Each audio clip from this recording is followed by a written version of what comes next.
भाई हम लोग मैजिक क्यूब देखने जा रहे हैं। अभी क्या मिलता है मैजिक क्यूब में? सेंटा सेंटा मिल रहा है अभी इंडोनेशिया सर्वर में। देखते हैं अभी क्या क्या मिलता है।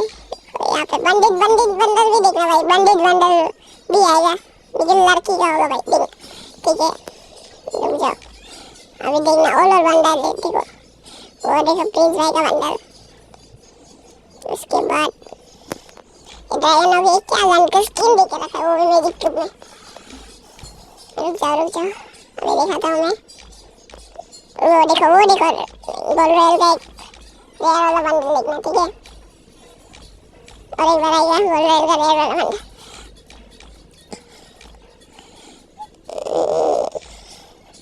ठीक ठाक है सब ठीक ठाक। ये मेरे आगे वाला आईडी में है। ये वेनम ये पुराना बंडल है। ये जोकर बंडल भाई। जोकर बंडल मेरे आईडी में बैन हो गया यार। ये बंडल लड़की वाला दिखा बोला। अभी देखना भाई आर्टिक ब्लू बंडल भी होगा नीचे में देखना ठीक है। ठीक है देखना रुको अभी आएगा आर्टिक ब्लू बंडल लड़की वाला भाई।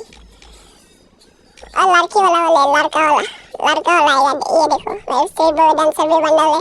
और नीचे वाला एक पुराना बंडल है इसका भूल गया मैं भाई। अभी ठीक है आज के लिए इतना ही।